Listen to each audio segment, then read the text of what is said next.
Hi, I'm Dr. Vibhor Borkar. I'm Pediatric Gastroenterologist, Hepatologist and liver transplant physician practicing in Mumbai area. Now you have taken a decision for a liver transplant.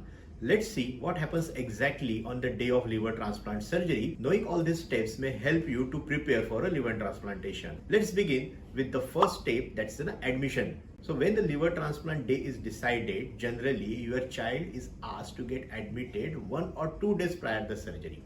Purpose of this admission is to do the basic blood test again, look for any infection and to correct any abnormalities which are there in the blood test so that your child becomes stable and get ready for a liver transplantation. If it is a living donor liver transplant, even the donor is asked to admit a day prior to the surgery. After the surgery, again the team of the doctors like anesthetist, intensivist and the transplant surgeon will give you a brief idea about what exactly the liver transplant is, what are the different steps, will take the consent, and again if you have any doubts we will clear it. Before the transplant, a few hours of the fasting is required.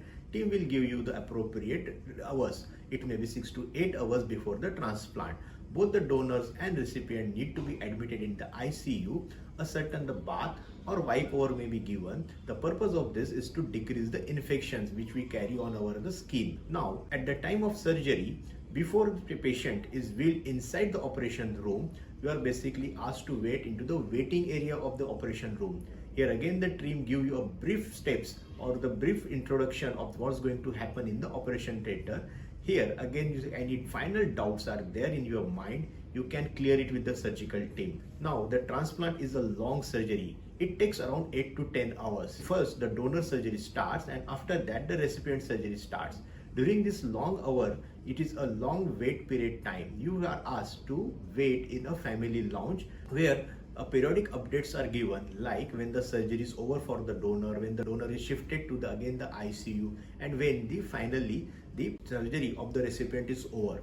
When the patient, after the completion of the surgery, goes from OT to the ICU, you may get a brief chance to see the child. At this time, the child may be intubated, there may be a multiple lines, he may be attached to a ventilator, or these things may be there.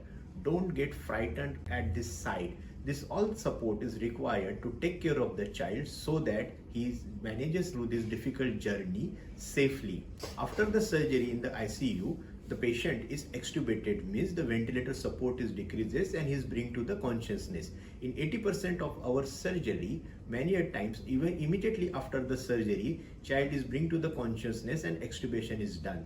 So this can vary depending on setup to setup and also varies depending on the patient's health condition after or before the transplantation. The most important crucial part after the surgery is to see how the liver is functioning. This is a new liver in the patient. So the many tests are done to see whether liver is functioning properly or not, if there is an infection or not, if there is excessive bleeding. So all the hemodynamic parameters are very regularly monitored by the team of doctors, sisters, and they are working 24 hours to ensure that both the donor and the recipient are safely navigated through this difficult time. So during this time, it's very important that you remain emotionally stable because your emotions are always reflected into the child's behavior. So whenever you are seeing the child intermittently, stay calm, stay emotionally stable. Donor safety is also equally important. So similarly, the donor is also been taken care in a nearby area, and generally after the day 2 of the surgery, the donor is shifted back to the wards. Remember that the liver transplant is a teamwork and team of professionals like liver transplant surgeon, intensivist, anesthetist, hepatologist, nurses, transplant coordinators, housekeeping, all are working hard to see that your child is stable and the donor is also stable. Every professional has his role to play and we ensure that this journey is safely carried out. So at this point, as a team, what we expect from you is to remain calm, stable, remain emotionally available when the child needs you, and trust the treating team. Know that the knowledge is the power and preparedness is the peace. So if you find this video interesting, please like this video, share to the people who need it, and subscribe to my channel for more useful videos. Thank you.